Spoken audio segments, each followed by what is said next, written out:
Hi. Anybody here? Not yet. Not yet. Okay. Just waiting for some people to join me.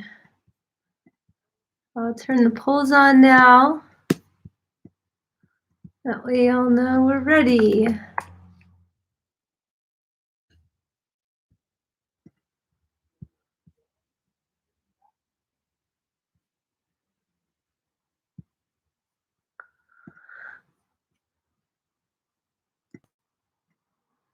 Welcome, viewers. Nice to have you here. I've just turned on the poll so we can see who's here. It's nice to see ya. Yeah, we'll get started in a little bit. I've also made a couple warm-up questions to get us going. Speaking of warm-ups in here, look at that. It's like now. It's awesome. Things are really starting to heat up, especially in the world of differential equations. Ooh, it's going to get good. I can't wait, especially to hear from you and what you're thinking and what you're interested in. That's what really makes it fun for me. Let's see. We've got about 3 viewers so far, so I'm just going to wait a little bit longer, and then we'll start with a couple warm-ups, and then we'll go straight into sharing concepts and talking them out.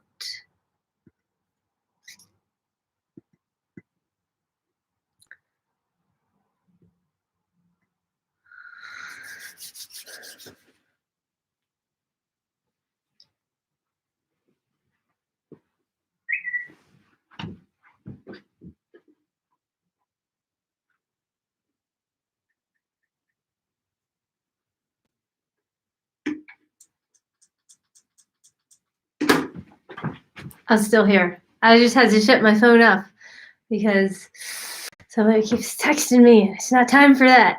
Okay, cool. Oh, it's great to see you here. I see you on the poll, but I'm catching myself. I will no longer say the names, for the FERPA and all that, so I'm not going to say any names on here. But I see you. I've got the 3 windows up here, and I see the people in the polls, and welcome. Glad to have you here. And let's see. I wonder what we're going to want to talk about today. First of all, I would like to say that I am so glad to hear that a number of you were watching my videos yesterday together in a group. I imagine that's probably pretty fun, and it also gets you started, gets you like a really great head start for the week. So if you all want to keep doing that, I think that's just really awesome. And if you don't know what I'm talking about, go to the week 1 everyone module and click on Zoom study sessions, and then you'll see what I'm talking about. Students are organizing. They're self-organizing now, and they're doing fun sessions where it's just students in a comfortable environment where you can all talk about what's going on and kind of get used to and get a head start on the week, before it starts to get serious and things start to get due. So I think that's really great that you all are doing that. Way to go. Hopefully the sound in the picture is fine. I haven't gotten any word that my sound is choppy like last week yet, so that's good. We'll keep hoping for the best there. And it looks like we have about 7 or 8 people now. And so welcome, and hopefully you had enough time and chance to put in your name there. And let's get going with a couple warm-up questions, and we'll start to get used to what's going to go on this week. This week we're mainly covering section 3.2, and that is on the introduction to equilibrium points in one dimension and stability theory. And that's where it really starts to get good. So I have a couple practice questions which are in the form of clickable image to get us warmed up to the concepts of stable and unstable equilibria. I'm going to turn on the first one right now. Quality seems great. Thank you. Thanks for checking in with me there, so I know that that's all good. And let's get started here. So you'll see it. You'll see the results on the result page, and you'll also see the question appear on your polls now. It says, click on a location that represents a stable equilibrium. Actually, I'm going to hide the responses for just a second, because usually with clickable images, I want people to resist the urge of looking at the results before they've entered in their own response. So we have 3 people who have entered in a response so far, and I'll wait for that to get closer to the number 9, which is how many people responded to the name poll. Now it's up to 5, and hopefully this kind of feels familiar, especially if you're in the Monday video club and you already saw my videos on equilibrium and stability. And you see this beautiful picture of a nice green hill with clouds around, but you may, with your math brain, want to think about just plotting a polynomial on top of that. Because really that's all that is it's a polynomial with all its ups and downs. And that polynomial perhaps might represent the right-hand side of a differential equation. And so what we're doing this week is we're learning how to relate the right-hand side of the differential equation to the behavior of the resulting states. And when that would intersect 0, that would be an equilibrium. And blah, blah, blah about the stability. I don't want to give it away. Okay, so we got 9 people sharing their answers here to click on a location that represents a stable equilibrium. And so now let's see what we're thinking. Showing responses. Aha. Okay, good. I'm glad that we're talking about this. So I'm trying to consult the cloud here to see if people know what I mean by stable and unstable. And I see that there's mainly a cloud of points that's dipped down into one of those troughs, right? And that's what we mean by stable. So I'm going to write that up here on the board. This is good to get started on early in the week. So stable. The idea of a stable equilibrium is one such that you're kind of at the bottom of a hill right here.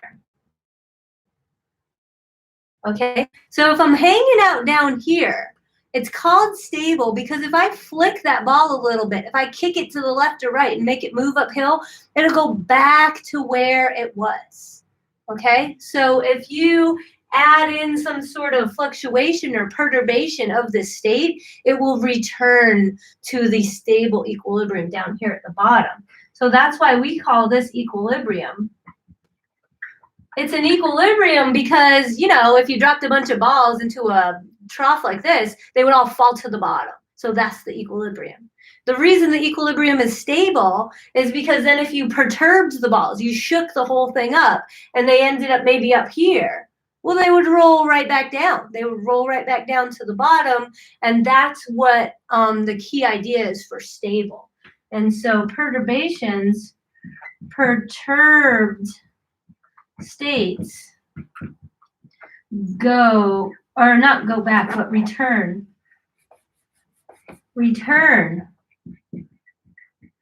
to the equilibrium point. That's what stable means. Stable. Perturbed states will return to the equilibrium point. Equilibrium means that if you're there, you're going to stay there. That's why you'll see this week that we learned that studying equilibrium, the x prime is equal to 0 because it's a place where there's no more change, right? And if your ball already fell to the bottom, that's it. You're at the bottom, so there's no more change. Stable on top of that has to do with perturbations away from that or fluctuations. If I shook it up a little bit, things would go back to it. They will approach it. It's an attractor. So sometimes a stable equilibrium is also called an attractor because if I started with stuff here, they're attracted to this nice cozy spot at the bottom. Okay, cool. And with that, going to the poll, if people are looking at the results there, that's why the cloud of correct answers there is resting at the bottom or the dip of one of those locations. If for stable equilibrium, if you pick something that's at the top of a hill, think about this part. If you started at the top of a hill and you perturbed that a little bit, would it roll back up to the top of the hill? No, that's impossible due to gravity, right? It wants to go down to a bottom spot. So the bottom spots are stable. And if you pick something that's like on the side of a hill, like you pick something over here, well, it's on its way down to a stable equilibrium, but the place that it really eventually ends up is down at the bottom. That's why the bottom is an equilibrium point. It's a point at which things will no longer be moving. If you picked a point that's like over here on the side, that is a state that's going towards equilibrium, but it's not there yet. Because if you let go of the ball, it would have to roll down. to get to the equilibrium. So the answer is not going to be at the top of the hill, and it's not going to be at the side of the hill. To represent a stable equilibrium, it should be down at the bottom. Cool. I hope that has started to get us warmed up. And I have another one of those. Now, maybe after this talk, we might fare better on this next question, which is going to be click on a location that represents an unstable equilibrium. And so now I'm going to change the poll. You may not notice the change because it's the same clickable image, but I have changed the wording of the poll now. And now it says click on a location on that same image that represents an unstable equilibrium. And I'm waiting for the results to come in before I release what people have answered. So we're up to about 6, 7, 8, 9. Okay, great. So we had 9 people even 10 more people this time. Great, great. Now let's see what people are picking for unstable.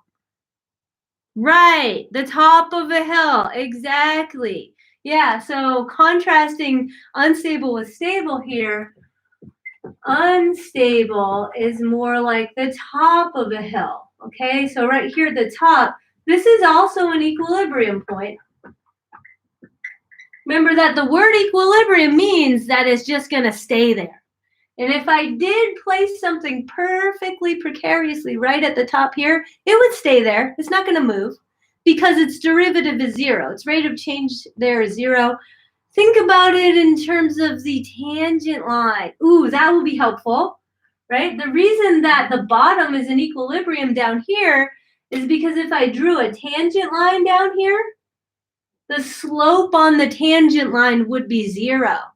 Right? That's the same thing as saying x prime equals 0. That's what makes it an equilibrium. Same thing up here. If I took a tangent line right at the top, again, the slope there is 0.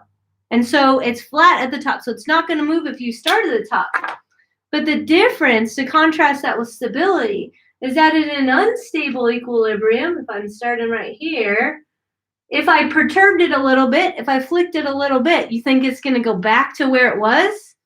No, it's going to go somewhere else. It's going to probably roll down to a nearby trough at the bottom of the hill because stable equilibria are attracting perturbed states. Unstable equilibria are repelling them. And so whether I flicked it this way or I flicked it with my other hand that way, if I moved it a little bit, it's going to move away from the unstable equilibria. And that's what it means to be unstable. Is that perturbed states? Another way to say perturbed states might be to say nearby states. Nearby states. And in this case, they move away. Instead of being attracted to it, nearby states now move away from that fixed point, and that's what makes it unstable. Yeah, again, make sure that you realize that in either one of these categories, stable or unstable, fixed point or equilibrium point, that equilibrium point is a place that is a minimum or a maximum. It's a place where the tangent line is equal to 0. And so I still see one click there where it's on the side. So if you're thinking about this being an equilibria or perhaps this being an equilibria, that's a mistake because the x prime is not equal to 0 on the sides, right? If you thought about a tangent line here, this has a positive slope for its tangent line. Over here, this one also has a positive slope for its tangent line. And those are numbers that are not equal to 0. And those are places where if I put a ball right there, it would move. It's not going to stay. It's going to move. Equilibrium are places where if you put a ball there, it's just going to stay. Cool. Hopefully that really clears up some things. And I see the little dot moves there. And so I'm really glad to crack open this concept for the week because this is a big concept for the week. Some people were wondering what they should share for key concepts. And so let's move right there. Let's go to the word cloud. Now let's share some key concepts. The things I've written on the board, a bunch of the words that are on the board right now will be perfectly great examples or things to use for key concepts. But I want to know what you're thinking for key concepts. And so go ahead and share some stuff and we will create the word cloud there and see what people say. Yeah. There is only one section really this week. 3.1 is a really short section, so the main learning is in 3.2 this week. And even though it's only one section, there's a lot that we can extract from that section in terms of key concepts. This is a really big idea part of a class on differential equations. This is a part where I feel like it starts to get good. Yeah, and some of the key concepts that you might want to focus on this week may have to do more with the connection to the math learning to what we're learning in ecology. And so this week you'll see a discussion of exponential growth. That was in, I think, chapter 11 in your book, logistic growth, and then moving on to the ODE effect, and other concept that we find in ecology. Yeah. Great. I see some nice action on that word cloud there. And remember that if you're watching this video after the live session has ended, you can still go to our Canvas page for live YouTube Live today, and you can still view all the results. Even if you're not actively participating in the polls, seeing the results gives you a matchup with what I'm talking about in this video, and also some material that you could use for today's concept discussion. Great. I see a lot of great things coming in as concepts here. We've got equilibrium points, linear stability analysis, stability in general, the ODE effect, phase portraits. Even in one dimension, sometimes we might just call it a phase line, because remember that this is all in 1D right now, but we'll be moving on to higher dimensions next week. And so then we'll have phase planes and higher dimensional phase portraits. But I think that the winner feels like it's stability for this week. And I would agree with that. If I had to pick one really huge idea, I don't know if I could pick between equilibrium and stability, because stability is a statement about equilibrium. So they're both really key. But let's go with stability for explaining the concept in your own words. So I'm going to edit the next question to speak directly to stability. I'm really interested to see what kind of ways that you describe or understand stability. So I'm changing that next question to explain stability in your own words. And then I'm going to activate that. Looks like people stopped putting things into the word cloud now. So I'm going to do stability. That's the biggest word on the word cloud. And now you're going to see that this is in the open-ended scrolling mode. And it says explain stability in your own words. I kind of just did my little ditty here, so I'm not gonna say anything. I'm just gonna let you all take charge of it.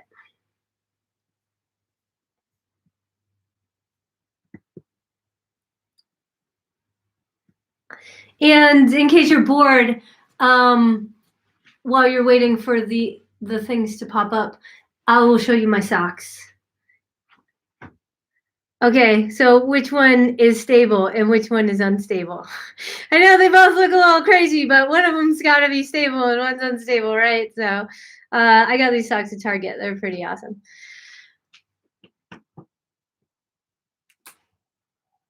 All right, cool. We got some results coming in now. One of them says a tendency to return to the equilibrium when it's disturbed. Yeah, and that's a great way to describe stable, right? Now, when I say the word stability, in case this is confusing, stability includes stable and unstable. It's like, what is the stability? Either it's stable or unstable. So when we're explaining stability in your own words, you can kind of give an overarching description of stability in general, or you can choose to focus either on stable or unstable for your description. But I just want to make sure that I clarify these are two subcategories underneath stability. So maybe I'll write that on the board too.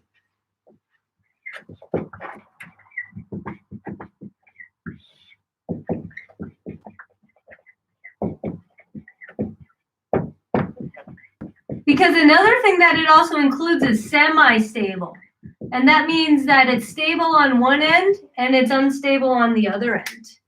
And so let me put that on there so you can see all the different categories of stability. It doesn't just include stable, although that's the main one that mainly if we think about observing things in real life, we will probably be observing stable things because unstable things are unstable and they blow up and they go wild and they don't maintain. So you're not going to really get to see, like, when do you ever see a rock sitting at the top of a hill? When do you ever see a pencil standing right on its tip? That would be unstable, right? So stable is the pencil's fallen over. Unstable is I've precariously balanced it. Oh, see, but if I perturb it a little, it falls over, you see? So you're not going to observe unstable as much as stable. But those two plus the mixed category, half stable, half unstable, which is called semi-stable, those are all included underneath the overarching concept of stability. Okay, so just to share a little bit of people what they're saying. It says tendency to return to equilibrium. Again, that's stable. The state of an equation that it tends toward. That would, if it's tending toward it, that is still the stable category of the general theory called stability. And one says a place free from chaos and change that draws things towards it, right? Maybe if we get a chance at the end of the quarter and people are interested, I'd love to do a little bit on chaos theory. We'll just see if people want to get that far. We really have to understand and cement our understanding of stability in general before we can really understand something complex like chaos theory. Equilibrium when it's agitated, right? And then someone, now I like this one. I'm going to highlight this one really quick. Says an equilibrium point can be stable, unstable, or semi-stable. Stability analysis allows us to determine whether the equilibrium is stable, unstable, or semi-stable. Right. So that's where we get the stability analysis part of it, is that we want to know which type is it? So which type is it? Is it stable or unstable? The second part of section 3.2 is we need to use, we can either use the method of test points or, and this is the main thing that we're going to use, is called linear stability analysis. Yeah, and that is a type of analysis that's calculus based, and it allows us to analysis. I feel like I should be able to spell that. This is a method of analyzing the function and its derivative to know which of those categories we're in. Yeah. Stability describes whether a point of equilibrium can be independently reached if it was not the starting point, or whether the system will stay or return to equilibrium after perturbation. Nice. Where the tangent line is equal to 0, those are the locations of the equilibrium. Yeah. So one thing that we want to make sure that we maybe make clearly separated is all the different concepts. So if I was going to describe a concept with the words where the tangent line slope is equal to 0, I would say that's an equilibrium point rather than that being a description of stability. But you see, they're all related together, right? So this one over here, equilibrium points, that's another separate concept that I want to underline. That's where the derivative is equal to 0. And equilibrium points have a type of stability, right? So really, I could have just done my concept post right here and said that my first concept, stability, my second one is equilibrium points. My third concept is linear stability analysis, which allows us to look at an equilibrium point and define what type of stability it has. And then we also has, can you please draw an example of semi-stable? Okay, yeah, I'll draw an example of semi-stable to go along with stable and unstable, and a tendency or not to remain. Ooh, I really like that last one. The latest one that's come in, I'm going to highlight that one too, is that if we're trying to explain the concept, the general concept of stability in our own words, one person has said the tendency or not to remain at equilibrium. Yeah. The only thing I would add to that is remain at equilibrium once perturbed.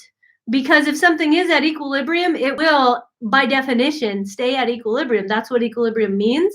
But a little bit, if you add a little bit of noise, stochasticity on top, will it come back to that point because it's stable, or will it be repelled away from that point because that point was unstable? Isn't where the tangent line is equal to 0 the definition of a derivative? Good question. The definition or the geometric interpretation of a derivative is the slope of the tangent line. And in the general sense of a derivative, the slope of the tangent line to the function at that point doesn't necessarily have to be a 0 slope. Like here, I have a picture of a function right here, right? That's going up and down. Okay, and so I can draw tangent lines all over this thing. I could draw a tangent line right here. And if I drew a tangent line right here, this would be a place where it's going up. So its x prime would be greater than 0.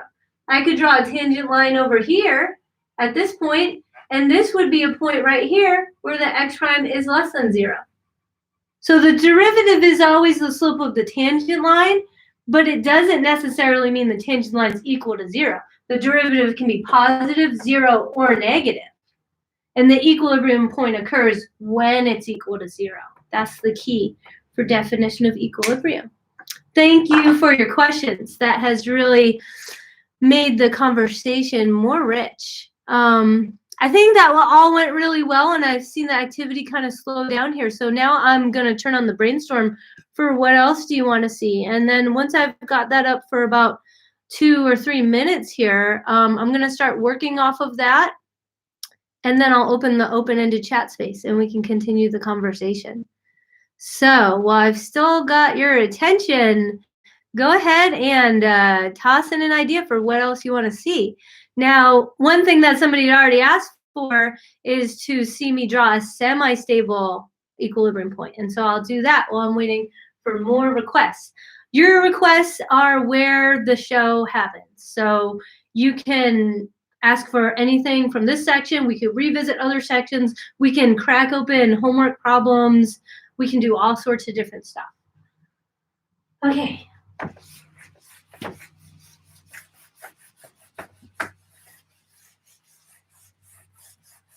But first, I will just draw a picture of a semi-stable equilibrium. There's an unstable one. What's a semi-stable one look like? Well, that means that it's going to be a little bit stable and a little bit unstable, and that might look like something like this.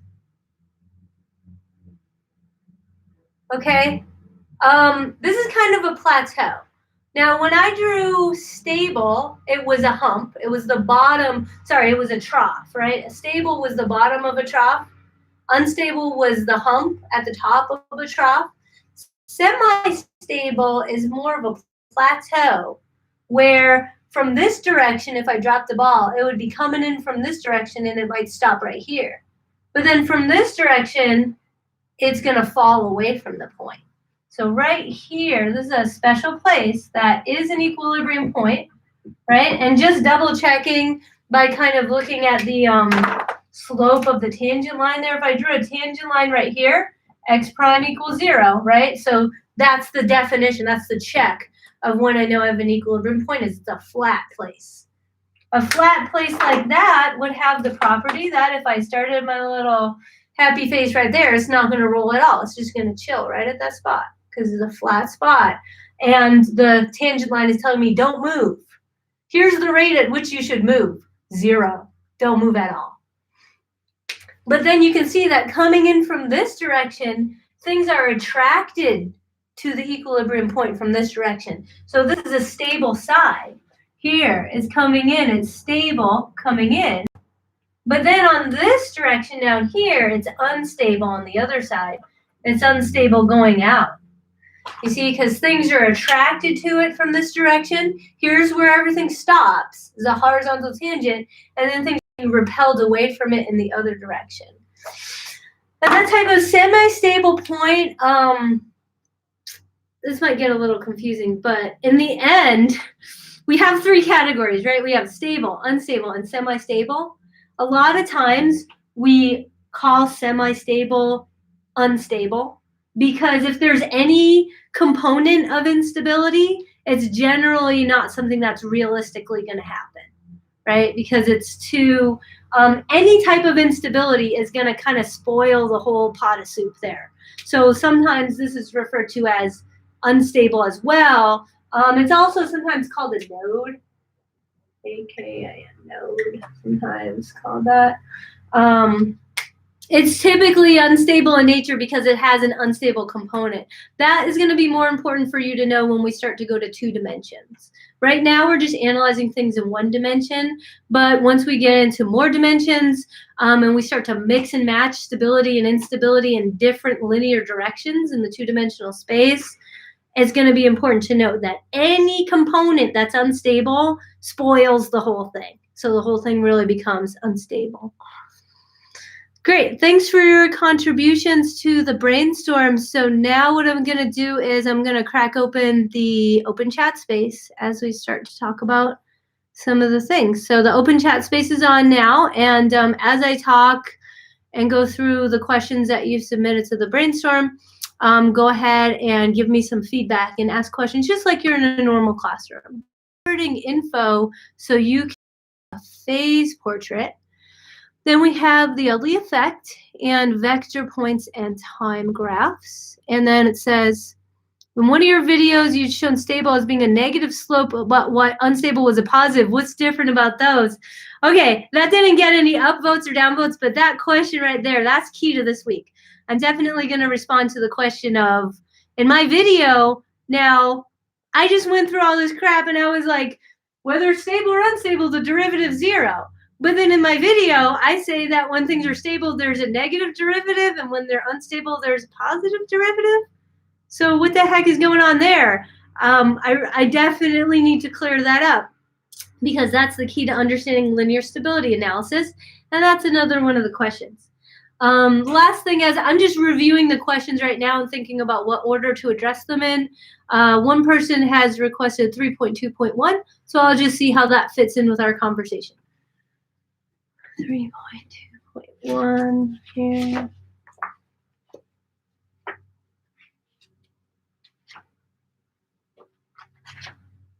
Yeah, so 3.2.1 is just another way to use a logistic model in the context of genotypes. So we'll definitely touch on that in as we're going through the other things that are requested. I'll keep that in mind, that people might want to see it applied to this model of cloning and having 2 different genotypes. Okay, cool. So let's see, where should we start? I think that you all put in really good requests. You're really, you're zeroing in on the important things for this week, but I feel like there may be a natural order to these. And so I'm thinking about how I should do that. Okay.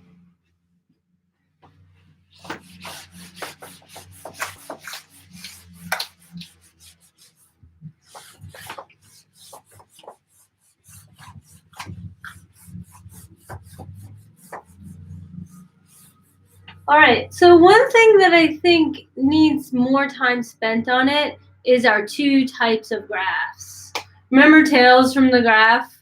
Okay, so we're gonna have 2 different types of graph that are both trying to tell us the same tail, but in different ways. And so a lot of these questions I think will be cleared up once I draw the 2 types of graphs and then I talk about the tie-in. And this is gonna be kind of the tie-in of interpreting info, so you can draw a phase portrait, and it's going to show you how it connects the state space vector points. Really, I'm doing this because in 1 dimension, a vector is a scalar, but the state space points and tying them in with the time graph points, that's something that we should definitely make sure that we have a crystal clear understanding of. There's 2 different types of graphs here, okay? So there's the state space, and then there's the time series. Okay, now we're talking about 1 dimension this week, and that's really important to understand because you got to get grounded in that before you can move up to higher dimensions. So here I want to emphasize the fact that we're talking about a 1D state space. And so what does that mean? For the state space itself, it means that our dynamics are moving on a line. So here is the one dimension X. And when I move to the right on this line, it means that my one dimension of state space is increasing, so my X is getting bigger. And if I move to the left on this line, it means that my state value is getting smaller. This is the one single output value in the sense of a one-dimensional differential equation. Okay, so the state space is a line. So really, we could call it the state line if you want, or a lot of books use the word phase instead of space. So a lot of times you'll hear me just naturally from my training saying phase space instead of state space. And this line in the context of differential equations is most commonly called the phase line. And this week, if you go to my optional videos at the end of the playlist, I have a video that's just on phase lines, and it's using an online resource that I've shared with you all. Okay, so a phase line in one dimension is a description of where we are for our output of our one thing that's changing in time. Okay, this same thing in a time series sense would look like this, where this is time. Remember, time is actually our one and only independent variable. And when I say 1D, it means that there's one single dependent variable. And so what this looks like in time is, you have the one state right here, the state X, and maybe it starts like this, maybe it goes up like that, right? This is how X is changing in time. So this shows X as a function of T, right? And this shows only X. This one, the phase line in the state space, only shows the output variable, the state X. This one shows X as a function of T. That's why it kind of looks two-dimensional, because it's this, that. It's in the chat space yet, but I will always be continuing to look back to the chat space in case anybody has any questions. If you want to add to this, this is meant to be a conversation. So stop me at any time while I'm going through all this stuff. Hopefully that's understandable to you. But if not, maybe I could make a clarifying point by showing you what it will look like in 2 dimensions. Okay? When we do end up moving up to 2 dimensions, this phase line is going to become a phase plane, where then I'm going to have another dimension y that's going to be on the vertical axis. And what's going to happen to the time series is there would be a second component y that would be graphed in another color or as a dotted line or something. So when you see like the shark tuna model, in the time series, you see like the sharks and the tuna both going up and down in time, right? There's 2 different lines on the time series. And then in the phase space, or the state space for the shark tuna model, you see the X and the Y components, right? So that's how it's going to move up to 2 dimensions. Okay, so just going to go back and make sure I'm catching all these points, right? And so the next thing that I want to talk about is probably linear interpreting it so we can draw it as a phase portrait. Let me write down a one-dimensional model in a differential equation format, and I'll show you what it looks like in terms of this and in terms of this, and that way we can start interpreting it and bouncing back and forth, okay? So let's say general state equation. So a general state equation in one dimension would look like this. X prime is equal to f of x. Right? Now, I mean, this isn't fully general. To be honest about the field of differential equations, f could also depend on t. But this is what we call an autonomous differential equation. And autonomous differential equations are the predominant form of equations that we use in the modeling world. So usually this doesn't depend on the independent variable. The rate of change of the state is usually dependent just on the current state. So autonomous models are the most prevalent. So we'll start with this, right? This is our general state equation. It tells me where am I going to move? Like, at what rate should I be going? Well, that depends on where you are. You see, that depends on the function of your current state of where you are, right? What does it look like on a state line? It kind of depends on what the function is. So I guess I have to give you an example of the function. This is just the general framework, but let's say that instead of just general, I'm going to go for a specific model. Let's say I want to do the logistic model. Here's the logistic state equation now. It has Rx times 1 minus x over k.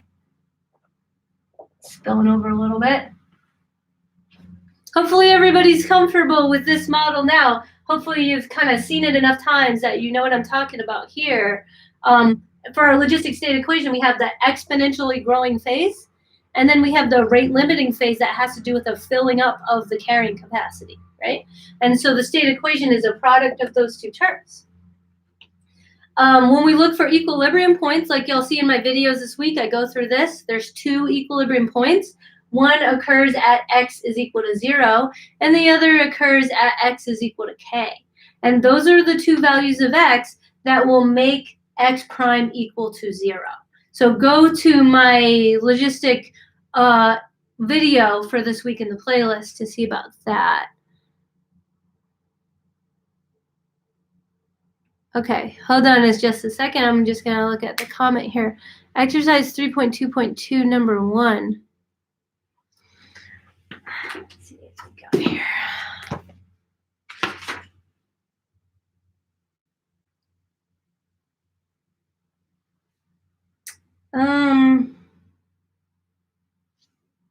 Do you mean further exercise 3.2? I just want to make sure I know what somebody's asking here.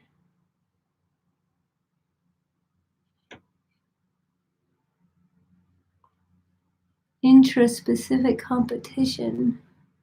So, whoever put in that question, please, just regular question 3.2.2. So here it says 3.2.2, draw phase portraits to confirm each of the above statements.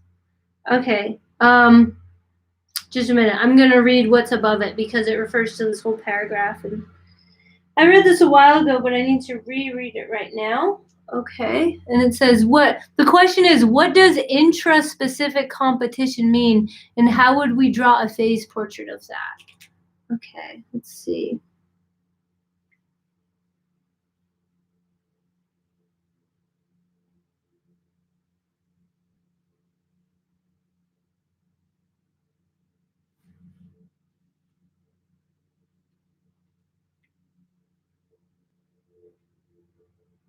Definitely show us how to draw a phase portrait of this. That's where I was going, but I'm having a little bit of trouble locating the phrase intraspecific competition.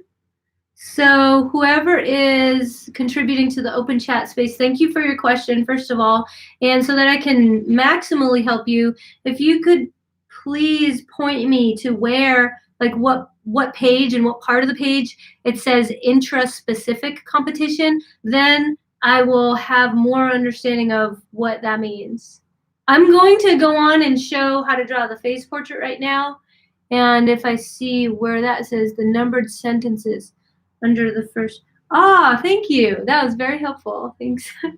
So it says the parameter R is the population's per capita growth rate in the absence of intraspecific competition. That really helps. Thanks a lot. Let's talk about what that means. So here we've really, if you're on page 119, you can follow along. It says the parameter R. So I'm going to erase this part right now. I'm just going to show you this part, the Rx part. Number 1 on page 119 says the parameter R is the population's per capita growth rate. Hopefully that makes sense to you. Remember that if we divided both sides by x, we would get x prime divided by x is equal to R. That's what per capita growth rate means. And it says in the absence of intraspecific competition. Right. So then that's not the full model. then what we do is we take this, which is saying that the growth rate is going to be constant in a per capita sense. And then we're going to add this on. And I keep calling this the rate limiting term because it's limiting the rate at which without it, exponential growth would be occurring. Usually, if we just have Rx, this thing is going to get exponential. So it's going to get really big really fast. But that's not what happens in the real world. If I have a bunch of bunnies out in my yard, which I do, and I hope that they don't eat all my vegetables that I just planted. If I have a bunch of those bunnies, when there's just some of them, there won't be any competition. They'll all have as much of my tasty greens as they want to eat. But once exponential growth really kicks in and there's a lot of them everywhere, they're going to be competing with each other to get at my butter lettuce, right? They're going to be like, no, that was my kale. And they're going to start competing inside their own species, as opposed to competing with other species, which is the ecologically realistic condition, but we're only talking about one dimension. So if we're just talking about one single population and we're not including a model that of other populations being present, is intraspecific competition. So let me write that down. The 1 minus x over k term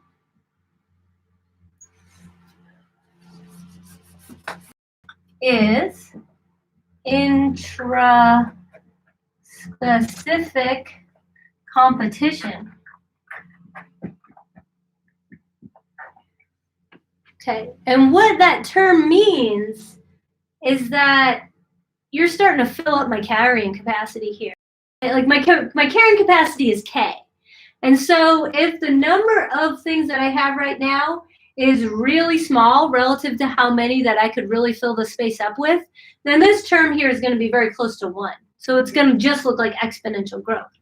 But as the state value x gets closer and closer to K, then this term is going to stop looking like 1. It's going to start looking like a half, a quarter. When x is equal to k, this term actually is equal to 0. So it gets smaller and smaller the closer that my current state is to the carrying capacity. And that speaks to the fact that the species is competing with each other. Intra means inside of its own zone. So bunnies are competing with other bunnies, and they're competing for the food, and they're filling up the carrying capacity. And so somebody says, would intraspecific competition be another way to say density-dependent variable? I would say that it's a density-dependent term. Yeah, because this is a term in a differential equation, but we really, in math, it's kind of different than other things. We really, really have to be careful with the way that we use words in math, because math has like stolen some words, and they're like, I'm going to use the word variable for a very specific thing, so I don't want you to use it for anything else. Okay, so I would definitely describe this as saying this is kind of a density-dependent term, because you can see that the x over k, that ratio there is the density of how full is my carrying capacity. If x is equal to half of k, then it's half full, stuff like that. So it's definitely, seems like it's density dependent. Yes, it is. It's density dependent because it depends on the density or the population. But it is just a term in the differential equation, and so the only problem I have with the statement on the poll there is that it's not a variable, because we only have one 1D, and the 1D means how many output variables do I have? Just one. And so I'm not adding in another variable. For example, if I said bunnies aren't the only thing eating my greens, there's also deers eating my greens, then I would have to go up to 2D to describe the competition between different species. And that would be called an interspecies competition, inter instead of intraspecies. Intra means just within its own zone. Cool. So thank you for all those comments, helping us really keep it connected with ecology learning. And then to go back to the math and talk about how we're interpreting this info so we can draw a phase portrait. Going back to that, this is the phase portrait right here. And right here, I'm tagging the equilibrium points. which hopefully you'll get to know this week. The two equilibria are located at 0 and k. And those are the places where the x prime is equal to 0. That's where dynamic rate of change is equal to 0. So it just stops. As we visualize our model, we will say maybe I'm a state right here, x. If I'm right here in between the two fixed points 0 and k, I would take my value for x and I would plug it into the state equation to ask it which way should I go. And it will become a positive number and it will say go to the right. And if I plug in this number, it'll say go to the right, but a little bit slower than you were going to the right over here. And then as I approach k, it'll say, okay, keep going, keep approaching k, but slow down as you get there, okay? I keep drawing these arrows that are going to the right because for each one of these states between 0 and k, if you plug it into x prime will always be positive. But there's a lot of different positive numbers, right? There's positive 100 and positive 0.1, and those have different magnitudes. So really, we want to get a feel for what the magnitude of the rate of change is, not just the idea that it's positive. Can I give an ecological example of non-intraspecific competition? I sure can. So for people who are in ecology right now, I believe you're reading, next week you're going to read chapter 14, which is on competition models. And an example of non-intraspecific competition would be competition between two different species. Or if you're just a math student and you want to flip to section 3.4, you're going to see that in 3.4, we dive really deeply into a model of competition between deer and moose. And so we're going to be doing that in week 8. So we're going to be really talking about that. But non-intraspecific would mean that there's more than one population. If there's more than one population in our model, that means we have more than one dimension. And so that's why I'm not going to go any further with that right now, because we're just in one dimension. Oh, okay. There's a little bit of lag in the questions. Okay, so to move on about interpreting the information so that eventually, and I've already drawn it, eventually we're going to come upon a time series model that represents logistic growth. We want to know how fast to the right we're moving, right? And this actually goes back to the statement of the statement that says the parameter R is the per capita growth rate in the absence of competition. Because when we're over here and we're just a little bit of x, when we plug it into this equation, it's going to be r times x, but this term is going to be basically 1. So it's really going to look like exponential growth. And that's why on the time series, when we start with a little bit, it looks like we're growing exponentially till about right here. And right here is where the intraspecific competition kicks in, and it makes my growth rate slow down, and it makes me top off at a carrying capacity. To really understand this very deeply, and we can only do this in one dimension, but it's a great place to start, we could actually make a vertical axis here, and on this axis, we could draw f of x, which is the x prime. We could draw the rate of change above the phase line. It's a really helpful trick, and it's only available to us in one dimension.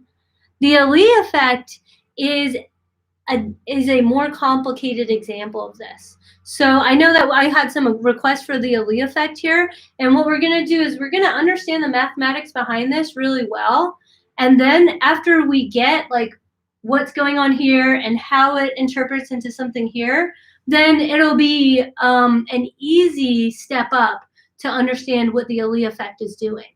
So let's make sure that we get this. And so go ahead and if you have questions related to this, ask them now. And then when your understanding is really concrete about this, it will be just an easy one further step to add on the ODE effect. Excuse me. I'm just talking a lot. It's okay. I'm okay.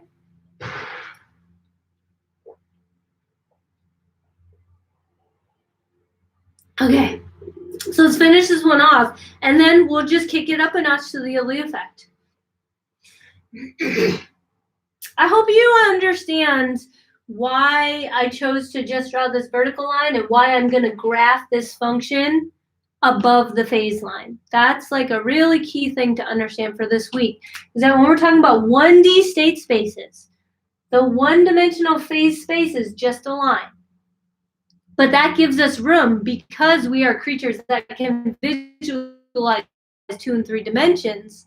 And because our phase space is just in 1 dimension, it gives us the ability to visualize the rate of change on top of the phase line. So this is the rate of change. Rate of change. F of x. I'm drawing the rate of change above the phase line. This would be impossible in 2 dimensions, because in 2 dimensions, you've already got a 2D state space. And then the tangent space that holds the information of the rate of change are also 2-dimensional. And so you've got a 2-dimensional quantity overlaid on another 2-dimensional quantity. And so that's 4 total dimensions. So this is not something that's easily done in 2D. We can only do it in 1D. Here's the tangent space graphed on top of the 1-dimensional phase space.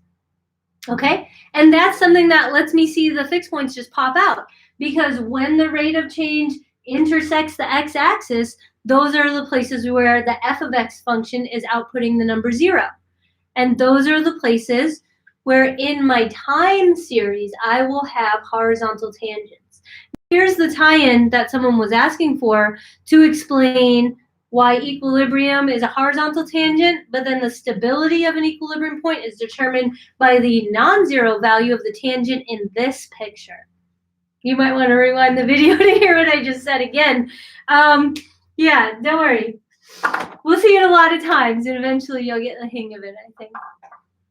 Remember when we started this session, and I said that equilibrium points are places where the rate of change equals 0, right? That's why on this type of graph, I see f of x intersecting 0. The output is 0 here. What that corresponds to, what that interprets to on the time series graph, well, let's see. Let's use this place right here. I'm saying that when the state is equal to k, then the rate of change will be 0. Okay, so going over to the time series graph right here, here's k. Right, here's my carrying capacity, K. And that's my stable equilibrium. And here you can see that the black line, the trajectory, the time series solution that I drew is approaching the stable equilibrium, right? If I take my red pen and I draw a horizontal tangent, when my solution has gotten close enough to the carrying capacity, you will see that the function has horizontal tangents there. Mathematically speaking, it never actually reaches the carrying capacity. It always has some arbitrarily small bit away from the carrying capacity. That's a bit of an esoteric point that I think mathematicians will appreciate, but most people are kind of like, yeah, whatever. So basically what I'm saying is that when my population grows up and it gets to the carrying capacity, it basically has a horizontal tangent there. But if you're a real stickler for math, I would say that it gets arbitrarily small, approaching 0 for all time, but never quite getting there. I just had to make that, just to make it a point. I'm a bit of a stickler myself. Anyhow, do you see what I mean by this red horizontal tangent here? Right, the curve is flattening out. It's flattening out there. And so if I draw a bunch of tangents to the curve near carrying capacity, those red lines that I draw will basically have 0 for their slope. And to go back to this graph, the output of the function f of x is basically 0 right there, okay? That's how those two things tie in. That's why when we started the session, I was saying that x prime is equal to 0. X prime is equal to 0 is the red horizontal tangent that I'm drawing there. And over here, it's the root on this quadratic function. Because you can see that in the, in the x prime versus x graph, I'm basically graphing a down-facing parabola. And the roots, the two roots of this, correspond to places that have horizontal tangents in the solution. Okay, the 0 root would also have that, but the graph of something that is actually stuck at the fixed point 0 would just look like a horizontal line always being equal to 0. So I'm not going to draw that one because it would just be overlaid right on top of the time axis. And it's not really that interesting because it's an unstable one. Okay, so that's how those two things are tied in. But then the real meaty question that I see here is, what about this talk that you're saying in your videos about stable equilibria having negative slopes and unstable equilibria having positive slopes? That's what I want to turn to next with this graph. I'm just looking at a question real quick, though. It says, would it be correct to say that K is excluded from the set, i.e. in the 1D state space, the point x equals k would be an open circle? Yeah, there you go. So whoever wrote that is playing the stickler game with me on math. And I don't know how far I want to get into this because it's not physiologically realistic to talk about arbitrarily small amounts. But yeah, like if you start with some value that's not 0, then you will approach the carrying capacity, but mathematically speaking, you will never actually get to the carrying capacity. And that has to do with some deep theorems, but I don't know who remembers this from chapter 1. When we talked about solutions, solutions can't cross each other in an autonomous set of differential equations. And so that means that the solution where x is literally equal to k can never cross with a solution that started away from k and then approached it. It can't actually get equal to k because x equals k is a separate solution. I don't want to get too much into that, though, because it's kind of away from what we're really talking about. Yeah. So what I meant, again, to clarify arbitrarily small for the person who's asking there, is that, remember when I was saying that my solution that started here, it's going to go up and it's going to go towards k and it's going to approach k? Its tangent is not exactly horizontal, but it's approaching a horizontal tangent. So the derivative of this solution is getting smaller and smaller and smaller. And it's getting arbitrarily small. That means it's getting as small as you can think of, and then it's going to get even smaller than that, but it's never going to hit 0. Like, if I actually calculated the slope on the tangent line of this solution, it would be like 10 to the minus 6, 10 to the minus 7, 10 to the minus 8, 10 to the minus 9. I could do this all day, and none of those numbers are equal to 0, but they're approaching 0. That's what I mean. Okay, great. So I clarified that, and that's great. And then I'm just checking the other chat box. And somebody's calling out my Moonanites t-shirt. Yeah, the moon rules. Yeah, that's right. See, we got some two-dimensional friends here. And I got another shirt on underneath because this shirt's so old school. It's got tons of holes in it. And it's not that kind of class. So anyway, thank you for recognizing the excellence that is the Moonanites. And if you don't know what show that's from, it's from Aqua Teen Hunger Force, #1 in the hood. So anyway, going back to the math, what I want to show you next is what's called linear stability analysis. That speaks exactly to the question of stable things and unstable things having a negative or a positive slope respectively.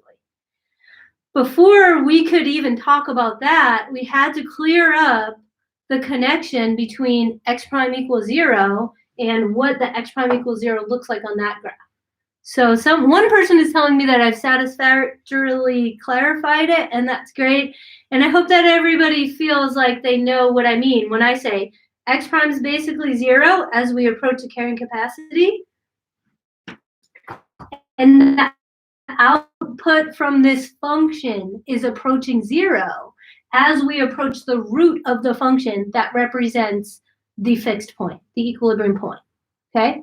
So if you get that part, now I'll go on to the next part, which is how to determine whether these fixed points, there's two of them right here, 1 at 0 and 1 k, determine whether those are stable or whether those are unstable by using calculus. This is where the class on differential equations starts to get kind of confusing in general. I've been teaching differential equations since, I don't know, 2005 or something. So about 15 years of experience under my belt. And I know that at this point, things start to get a little hairy. That's why I'm trying to go slow, and I'm looking for lots of questions or for feedback that shows that you're ready for more to make sure that we all go on this journey together, okay? So fixed points, right? Fixed points are places where x prime is equal to 0. Let me write that down. Or sorry, I keep calling them fixed points because a lot of times they're called fixed points. In this book, they're being called equilibrium points, okay? So equilibrium points. We find where f of x is equal to 0. Got it. We found one. Right here, f of x is equal to 0. And over here, f of x is also equal to 0. Got it. But what type? What type are they? Are they stable or unstable? Stable or unstable? That's the type of question that we're moving to next. Is that whether they're stable and unstable actually has to do with the slope of the tangent line on the function f of x. So now I'm going to look at the slope of the tangent line, but I'm no longer talking about the tangent line to x of t. I'm talking about the tangent line to f of x. I'm talking about df dx. So to answer this question, the answer to this question will be determined by the value of df dx. And when I'm saying that this thing is equal to 0, I'm saying dx dt is equal to 0. Those are two separate derivatives, okay? I will use the other type of notation to make sure that we clarify this really clear. When I'm saying that that has a red tangent there, what I'm really saying is that dx dt is equal to 0. That represents equilibrium. Okay, dx dt. But when I was talking about tangents being positive, you see how there's like a positive tangent here and there's a negative tangent here? I'm talking about df dx. So let me erase this right here. And so I'm glad that you're watching now so you can see that I had stuff on the board and then I erased it to make room for other stuff. Is now I'm going to make room for linear stability analysis. Okay? So like we were saying before, this is a graph of f of x, which is x prime. It is the rate of change as it depends on the state. And these two red lines that I'm doing here are right here and right here. Those two things are images of df dx. You see, that's a different derivative than the one that's over here. dx dt is equal to 0. That's equilibrium. df dx, the heck is that? That represents the slope of the tangent line on a graph of f of x versus x. Again, something that we can only truly visualize in one dimension. In 2 dimensions and in all higher order dimensions, this derivative right here, df dx, is going to be represented by some crazy matrix called the Jacobian matrix. And that's because we're trying to do some kind of 2 cross 2 dimensional thing, okay? I hope you understand what I mean by that. I'd appreciate some feedback at this point. If anybody wants to say like, yeah, I'm getting it, or, you know, clarifying question or anything, I really want to make sure you're all with me here. dx dt, that's the equilibrium point. That's the places where f of x, which is, by the way, f of x, that's equal to x prime. So that is the same thing as dx dt. Right? F of x is dx dt. And so the roots on that function are the horizontal tangents in the time series. But we can also just visualize tangency as that concept. And so because this one is a positive slope, because df dx is greater than 0 here, that, by the power of linear stability theory, tells me that this fixed point is unstable.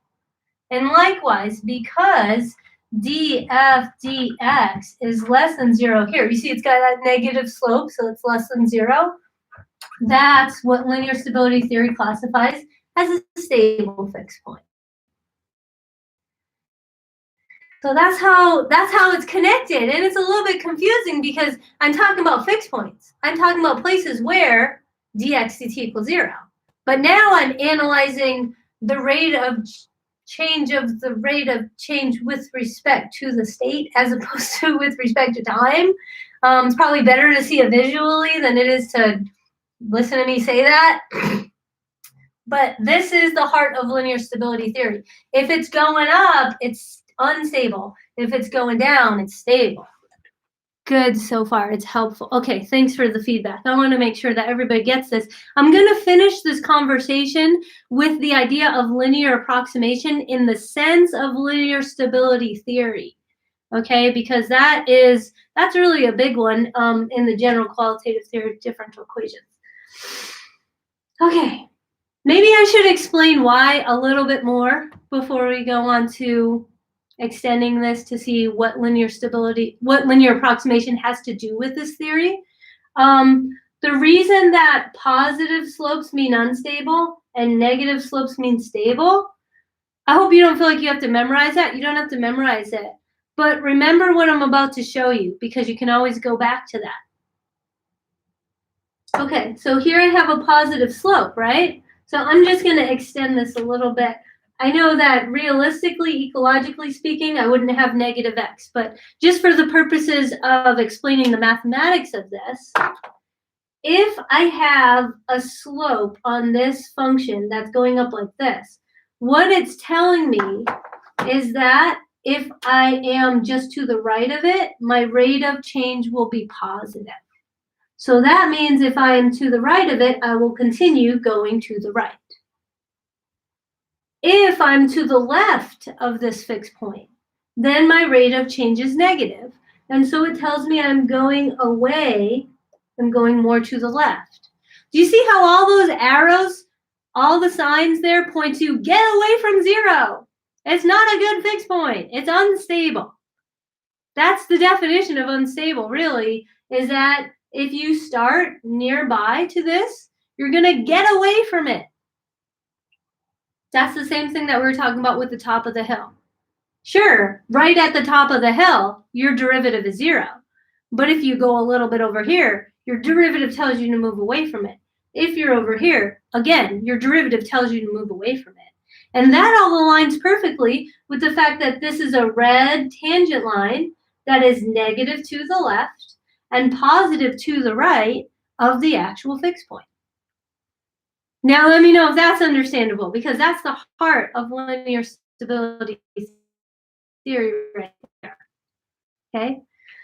The same thing is happening in the stable fixed point, except the opposite. But, conceptually the same idea, which is that now if I'm to the left, this red line being positive, right? You see how the red line is like above the x-axis? So if I'm over in this place, it tells me that I should keep going to the right. And if I'm over here and my x is greater than this fixed point, then the rate of change is negative. And so it's telling me go a little bit less, go to the left. And then there you see all signs are pointing to go back to that fixed point. That was a sweet spot. That was a stable fixed point. And so you should be really attracted to that fixed point. And it has to do with the fact that the red line, which is a linear approximation to the black line, there I said it, the red line has a negative slope. This is how linear approximation ties in with the theory of linear stability analysis, is that I'm looking at this black function. Really, the thing that actually exists is the black function. That's what defined, I erased the ODE, but that's the logistic equation that was defining my dynamics, right? Just like any other function, any other well-behaved function in calculus, if you zoom in on a certain part of that function, the function will look basically like a line. That's what linear approximation is. So if I'm right here and I zoom in on this black line, where really this black line is parabolic in its nature, it's actually quadratic. But if I zoom in right at that fixed point, it looks like this red line. This black thing that's actually a curve zoomed in on looks like a red line. And that linear approximation has a negative slope, and that results in stability. Okay, this is actually super strongly related to our simplest equation. So I'm going to move over here a little bit. So I want you to see how closely related this is to what's called a one-dimensional linear system. Okay, 1D linear, I don't want to call it a system because it's only got one dimension, but a 1D linear state equation is x prime is equal to rx. And now, finally, you might start to appreciate the reason why in chapter 1, Alan made a point to say that linear, in the sense of linearity, in the sense of linear maps and differential equations, linear equations always have this form, rx, or plus b. Remember we talked about that? What happened to in the sense of linear dynamics and linear maps, there can't be any non-zero b. It's just rx. This is what we would call, in a fancy ODE text, we would call homogeneous or scale-free. It goes straight through 0, 0. 0 is the fixed point. Okay. When we studied this one in depth last week, do you remember what the analytical solution was? What the x of t format was? This is a good time to use the chat box. I know 10 of you are still watching. Who out there remembers from last week? What was the solution, x of t? X of t is equal to, I don't know, I asked you on the concept quiz like 3 or 4 different times in 3 or 4 different ways because it was so important. I'm gonna get a drink of water. I'm gonna wait for somebody to tell me what's the solution to all 1D linear systems, which you'll see as we move on, serve as the linear approximation to all nonlinear one-dimensional systems. That's why it's so important.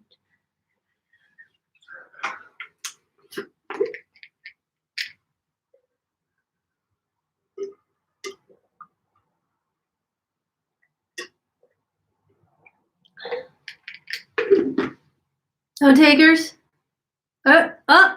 Yeah, x naught e to the RT. Right, exactly. Don't forget the sub-zero on the x.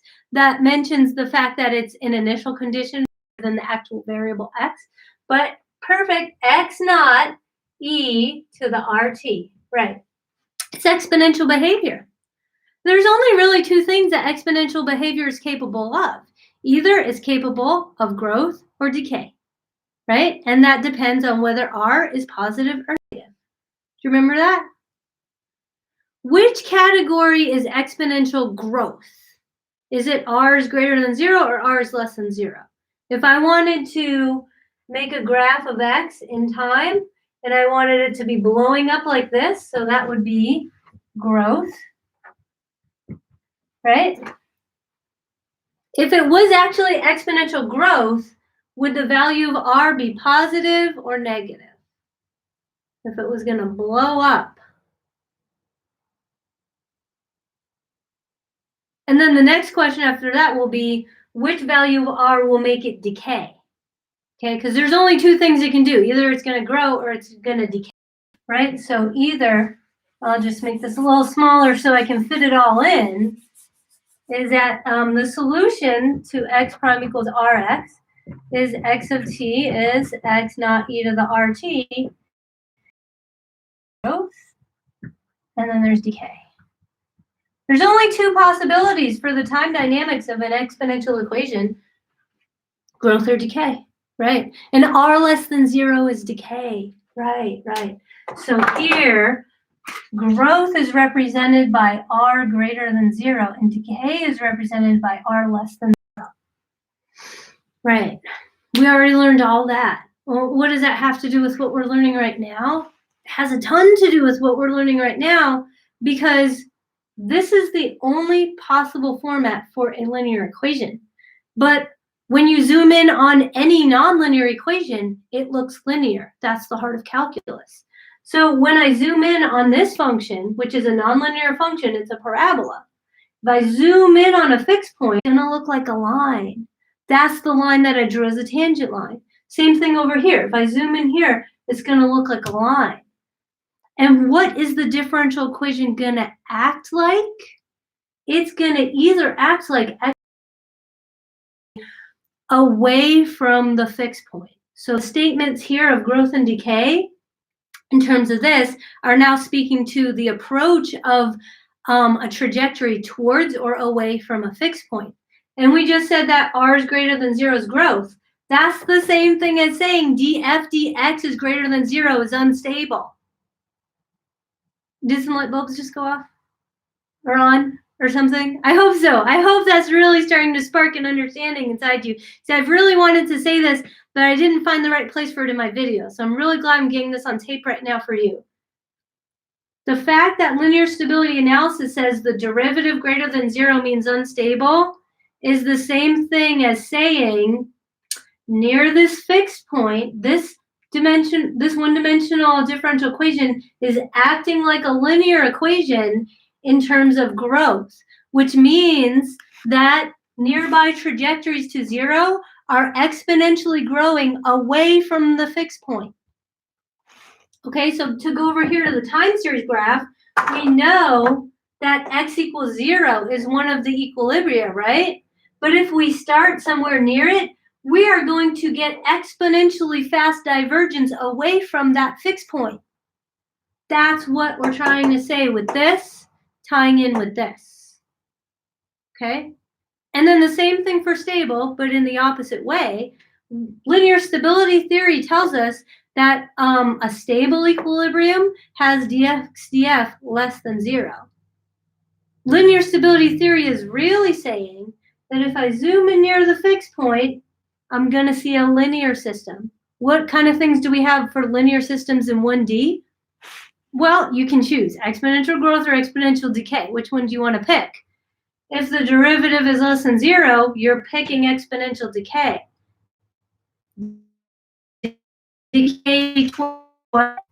Exponential decay towards the stable fixed point. You see that? And that goes back to our conversation about the population, mathematically speaking, never actually getting to the value of k, because just like an exponential decay model, it's going to get arbitrarily small, arbitrarily close to the value of k, but it's never going to quite hit k. That's the same thing in exponential decay that allows carbon dating to work, right? Because the amount of a radioactive isotope that's decaying in time is getting arbitrarily small, but it never actually goes to 0, mathematically speaking. And the solution never actually reaches the carrying capacity, but it gets arbitrarily close to it. I wonder if that was good for you, or if you're still feeling a little bit lost. Does anybody want to share with me in the open chat space?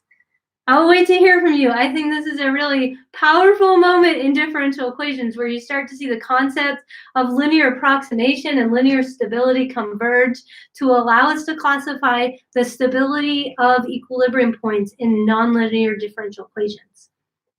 I've already gone over time, so for people who wanted to hear more about the ODE effect, I feel like now if you watch the ODE effect video, you're going to get a really better handle on that. I can touch on that a little bit still if people want, but first I'm kind of just giving the chat space a minute to populate because I want to know, did you just get what I said about linear stability theory and it looking like a linear one-dimensional equation? This is helpful and it clarifies it. Okay, good. I'm glad that that's going to help clarify it, because that's really what's going on. And let's spend the whole week here in one dimension, getting really used to what's going on, because of course we want to go up to higher dimensions. Of course, there's more than just rabbits eating my food outside. There's, you know, there's rats and there's deer and all sorts of things are getting in my greens, right? So I want to have more dimensions in my population dynamics model. But to understand the mathematics of it, it's going to be an analogy that springboards off of the one-dimensional theory. So we really have to spend the whole week here to get this before we're going to try to apply it to high-dimensional spaces. Okay, cool. Does anybody out there still want me to talk about the ODE effect a little bit? Or do you think that the video that I already made will suffice? I'm just going to give a little more time here because I know that we're over the usual amount of time that we do. And I'm not sure who put that in, if they're still here. I'll give you a minute. Let me know if you want me to talk about the ODE effect a little bit. I can certainly go over that maybe quickly.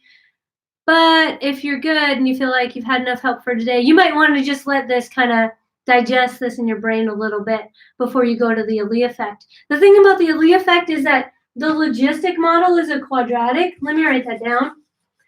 The logistic model is quadratic, which is to say that we see a down-facing parabola here that has two roots, right, like a quadratic. But the ODE effect is going to be cubic.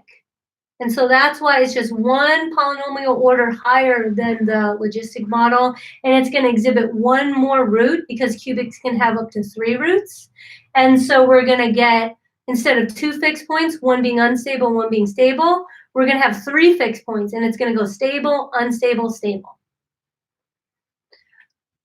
Okay, I think that's probably enough for people. But having just said that, I want to give a little bit of a lead-in to, I hope somebody asked me about this on Thursday. Further exercise number 7. I just want to add as a little food for thought there. Page 132, further exercise number 7, which is assigned this week, says, is it possible for a one-dimensional system to have 2 stable equilibria without an unstable one in between? Is it? I don't know. Because like I just said about the ODE effect, it has stable, unstable, stable. So it flip-flops, stable, unstable, stable. Can I make one that has just 2 stable next to each other? Here I have unstable, stable. So that's not one either. So just think about that. And then maybe we can come back to that on Thursday. All right. Thanks for watching. That was a lot, but I hope foster some epiphanies there and start to see how this all ties in together. And I'll see you again on Thursday. Bye for now.